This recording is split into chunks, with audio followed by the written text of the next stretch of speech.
નમસ્કાર વિદ્યાર્થી મિત્રો, તમારું હાર્દિક સ્વાગત છે એજ્યુકેશન ઇન ગુજરાતી ચેનલ પર।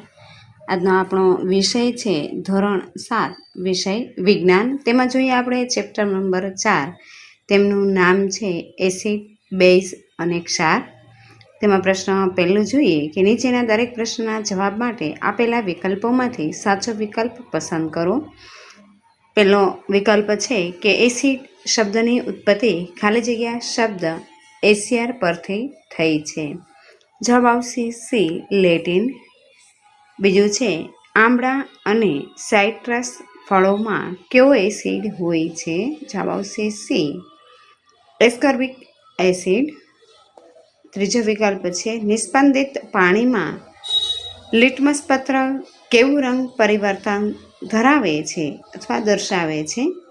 તેમાં જવાબ આવશે ડી, રંગ પરિવર્તન ન દર્શાવે।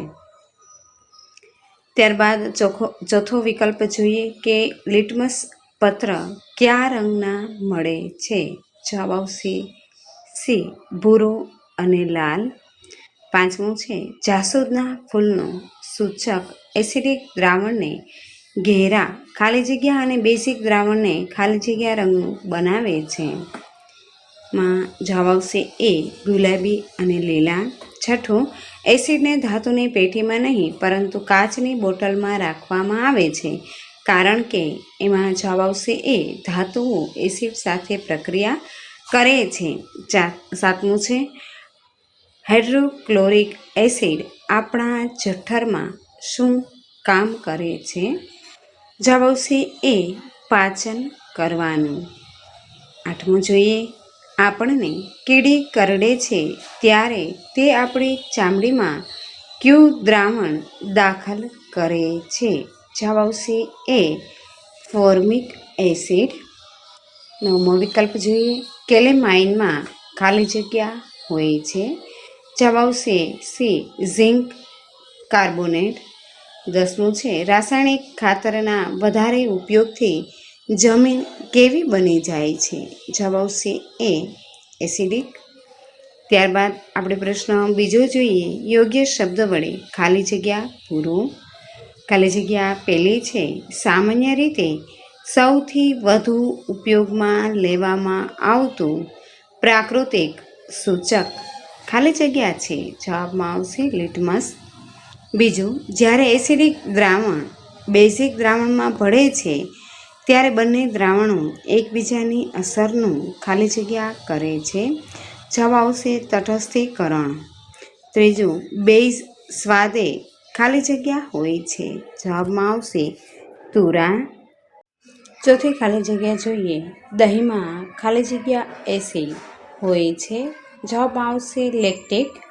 પાંચમી ખાલી જગ્યા છે પાલકમાં ખાલી જગ્યા એસિડ હોય છે? જવાબ આવશે એક્ઝેલિક। છઠ્ઠું, હળદર એ ખાલી જગ્યા સૂચક છે? જવાબ આવશે કુદરતી। સાતમું છે મિલ્ક ઓફ મેગ્નેશિયા ખાલી જગ્યા ગુણધર્મ ધરાવે છે? જવાબ આવશે એન્ટાસિડ। પ્રશ્ન નંબર 3, નીચે આપેલા વિધાનો પૈકી ખરા વિધાનની સામે સાચું અને ખોટા વિધાનની સામે ખોટાની નિશાની કરો। પહેલું જોઈએ કે એસિડનો સ્વાદ કડવો હોય છે, આ વિધાન ખોટું છે। બીજું, લિટમસ લાઇક્રેનમાંથી પ્રાપ્ત કરવામાં આવે છે, આ વિધાન સાચું છે। ત્રીજું, નાઇટ્રિક એસિડ લાલ લિટમસ પત્રને ભૂરું બનાવે છે, આ વિધાન ખોટું છે। ચોથું, સોડિયમ હાઇડ્રોક્સાઇડ એ ભૂરા લિટમસ પત્રને લાલ બનાવે છે, આ વિધાન ખોટું છે। પાંચમું, સૂચક એવા પદાર્થો છે કે જે એસિડિક અને બેઝિક દ્રાવણમાં જુદા જુદા રંગ દર્શાવે છે, આ વિધાન સાચું છે। છઠ્ઠું, કુદરતી સૂચક માટે જાસૂદના ફૂલનો ઉપયોગ થાય છે, આ વિધાન સાચું છે। સાતમું, આપણા જઠરમાં હાઇડ્રોક્લોરિક એસિડ હોય છે, આ વિધાન સાચું છે। આઠમું, બેઝની હાજરીથી દાંતનો ક્ષય થાય છે, આ વિધાન ખોટું છે। નવમું, દરેક અજાણ્યા પદાર્થોને જીભ વડે ચાખવા જોઈએ, આ વિધાન ખોટું છે। દસમું, આમળામાં એસ્કોર્બિક એસિડ હોય છે, આ વિધાન સાચું છે। 11મું છે સોડિયમ હાઇડ્રોક્સાઇડ અને હાઇડ્રોક્લોરાઇડ એસિડ ભેગા મળતા તેમનું તટસ્થીકરણ થાય છે તથા પાણી અને ક્ષાર બનાવે છે. આ વિધાન સાચું છે. ત્યારબાદ ચોથો પ્રશ્ન જોઈએ. માગ્યા મુજબ વર્ગીકરણ કરો. તેમાં પહેલું છે કે આપેલા પદાર્થોનું એસિડિક, બેઝિક અને તટસ્થ પદાર્થોમાં વર્ગીકરણ કરો. તેમાં આપણે જોઈએ એસિડિક પદાર્થોમાં આવશે આંબલી, આંબળા, લીંબુનો રસ, સંતરાનો રસ, વિનેગર અને દહીં. બેઝિક પદાર્થોમાં આવશે સાબુ, ખાવાના સોડા, મિલ્ક ઓફ મેગ્નેશિયા. અને તટસ્થ પદાર્થોમાં આવશે ખાંડ, મીઠું અને નિસ્પંદિત પાણી. ત્યારબાદ પાંચમો પ્રશ્ન જોઈએ. વ્યાખ્યા આપો. પેલું છે બેઝ અને બેઝિક. જે પદાર્થોનો સ્વાદ તુરો હોય છે તેમને સ્પર્શ કરવાથી સાબુ જેવા ચીકણા જણાય છે તેને બેઝ કહે છે. તેમની પ્રકૃતિ બેઝિક કહેવાય છે. બીજું છે તટસ્થ દ્રાવણ. કેવા દ્રાવણો જે લાલ કે ભૂરા લિટમસનો રંગ બદલતા નથી, એસિડિક કે બેઝિક હોતા નથી, તેમને તટસ્થ દ્રાવણ કહે છે. ત્રીજું છે તટસ્થીકરણ. એસિડ અને બેઝ વચ્ચે રાસાયણિક પ્રક્રિયા થઈને ક્ષાર પાણી બને છે તથા ઉષ્મા મુક્ત થાય છે. આ પ્રક્રિયાને તટસ્થીકરણ કહે છે. પ્રશ્ન નંબર 6. નીચેના પ્રશ્નોના 1-2 વાક્યમાં ઉત્તર આપો. પેલું છે ખાવાના સોડાનો સ્વાદ કેવો છે, શા માટે? ખાવાના સોડાનો સ્વાદ તુરો હોય છે.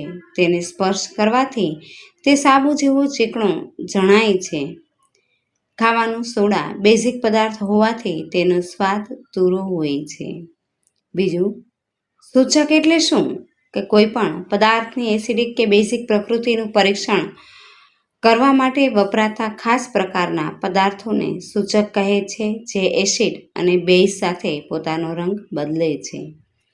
ત્રીજું, કુદરતી રીતે પ્રાપ્ત થતા સૂચકો જણાવો. હળદર, લિટમસ, જાસૂદની પાંદડીઓ વગેરે કુદરતી રીતે પ્રાપ્ત થતા સૂચકો છે.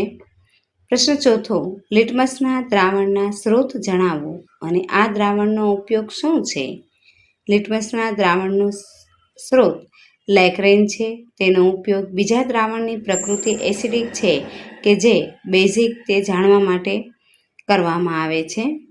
પાંચમો પ્રશ્ન છે ભૂરા લિટમસ પત્રને એક દ્રાવણમાં ડુબાડતા તે ભૂરા રંગનું જ રહે છે, તો દ્રાવણની પ્રકૃતિ કઈ છે? સમજાવો. ભૂરા લિટમસ પત્રને દ્રાવણમાં ડુબાડતા જો તે ભૂરા રંગનું જ રહે તો તે દ્રાવણ લિટમસ પત્ર પર અસર કરતું ન હોવાથી, રંગ પરિવર્તન કરતું ન હોવાથી તે તટસ્થ દ્રાવણ અથવા બેઝ છે. છઠ્ઠો પ્રશ્ન. હળદર પટ્ટી કેવી રીતે બનાવવામાં આવે છે? 1 ચમચી હળદરનો પાવડર લઈને તેમાં થોડું પાણી ઉમેરી તેની પેસ્ટ તૈયાર કરવું. હવે બ્લોટિંગ પેપર એટલે કે ગાળણપત્ર પર હળદરની પેસ્ટ લગાવી સુકાવા દેતા હળદર પટ્ટી પત્ર છે તે તૈયાર થાય છે. સાતમો પ્રશ્ન છે એસિડ વર્ષા એટલે શું? તો કે વાતાવરણમાં રહેલા કાર્બન ડાયોક્સાઇડ એટલે કે CO2, સલ્ફર ડાયોક્સાઇડ SO2 અને નાઇટ્રોજન ડાયોક્સાઇડ NO2 જેવા વાયુઓ છે એ પાણી સાથે ભળીને કાર્બોનિક એસિડ, સલ્ફ્યુરિક એસિડ અને નાઇટ્રેટ એસિડ બનાવે છે. આ એસિડ વરસાદમાં ભળતા તેને એસિડ વર્ષા કહે છે. આઠમો પ્રશ્ન છે એસિડ વર્ષાથી કોને કોને નુકસાન થાય છે? એસિડ વર્ષા બહુમાળી મકાનો, ઐતિહાસિક સ્મારકો, વનસ્પતિઓ અને પ્રાણીઓને નુકસાન કરે છે. નવમો પ્રશ્ન છે કે જ્યારે એસિડિક દ્રાવણ અને બેઝિક દ્રાવણ યોગ્ય પ્રમાણમાં ભેગા થાય તો શું થાય? કે જ્યારે એસિડિક અને બેઝિક દ્રાવણ યોગ્ય પ્રમાણમાં ભેગા થાય ત્યારે તટસ્થીકરણની પ્રક્રિયા થાય છે, જેમાં ક્ષાર અને પાણી છે તે ઉત્પન્ન થાય છે અને બંને દ્રાવણો પોતપોતાનો ગુણધર્મ ગુમાવે છે. 10મો પ્રશ્ન. નીચે આપેલું તટસ્થીકરણની પ્રક્રિયાનું રાસાયણિક સમીકરણ પૂરું કરી સંતુલિત કરો. Hydrochloric acid HCl, sodium hydroxide NaOH અને સોડિયમ ક્લોરાઇડ NaCl પ્લસ પાણી H2O. 11મો પ્રશ્ન છે આપણા જઠરમાં એસિડનું પ્રમાણ વધી જાય તો શું થાય છે? કે આપણા જઠરમાં એસિડનું પ્રમાણ વધી જાય તો આપણને એસિડિટી થાય છે, જે કેટલીક વખત પીડાદાયક હોય છે. 12મો પ્રશ્ન જોઈએ કે જો જમીન વધુ પડતી એસિડિક કે બેઝિક હોય તો છોડ પર શું અસર થાય છે? કે જો જમીન વધુ પડતી એસિડિક કે બેઝિક હોય તો જમીનના સજીવો અને સૂક્ષ્મ સજીવોનો નાશ થાય છે. એસિડિક અને બેઝિક માધ્યમમાં પોષક તત્વો ન મળવાના કારણે છોડનો યોગ્ય વિકાસ થતો નથી. 13મો પ્રશ્ન છે સાબુ કેવી પ્રકૃતિ ધરાવે છે? સાબુ બેઝિક પ્રકૃતિ ધરાવે છે. 14મો પ્રશ્ન છે લિટમસ પત્ર સામાન્ય રીતે કયા રંગના હોય છે? લિટમસ પત્ર સામાન્ય રીતે ભૂરા અને લાલ રંગના મળે છે. 15મો પ્રશ્ન છે આંબલીમાં કયો એસિડ રહેલો છે? આંબલીમાં ટાર્ટરિક એસિડ રહેલો છે. પ્રશ્ન નંબર 7મો છે તફાવતના બે મુદ્દા આપો. એસિડ તથા બેઝ. એસિડમાં પેલું છે એસિડ સ્વાદે ખાટા હોય છે, જ્યારે બેઝ સ્વાદે તુરા હોય છે. એસિડ છે એ ભૂરા લિટમસ પત્રને લાલ બનાવે છે, જ્યારે બેઝ એ લાલ લિટમસ પત્રને ભૂરું બનાવે છે. એસિડ ધરાવતા પદાર્થોને સ્પર્શ કરતા તે સાબુ જેવા ચીકણા જણાતા નથી, જ્યારે બેઝ ધરાવતા પદાર્થોને સ્પર્શ કરતા તે સાબુ જેવા ચીકણા જણાય છે. ત્યારબાદ બીજો તફાવત છે બેઝ તથા ક્ષાર. બેઝ તે સ્પર્શે ચીકણા હોય છે અને ક્ષાર છે તે સ્પર્શે ચીકણા હોતા નથી. બેઝ તે લાલ લિટમસ પત્રને ભૂરું બનાવે છે. દાખલા તરીકે સોડિયમ હાઇડ્રોક્લાઇડ અને કેલ્શિયમ હાઇડ્રોક્સાઇડ.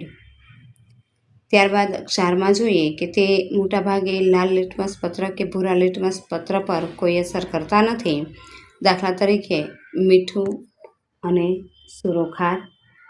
ત્યારબાદ પ્રશ્ન નંબર 12 જોઈએ કે માગ્યા મુજબ જવાબ આપો. એમાં પહેલું છે કે નીચે આપેલા કોષ્ટકમાં પદાર્થોના સ્વાદ જણાવો. પદાર્થ અને એમનો સ્વાદ આપેલો છે. એમાં આપણે જોઈએ કે લીંબુનો રસ એ ખાટો છે. ત્યારબાદ શેરડીનો રસ એ મીઠો હોય છે. આંબલીનો રસ ખાટો હોય છે. ખાંડનો સ્વાદ મીઠો હોય છે. દહીંનો સ્વાદ ખાટો હોય છે.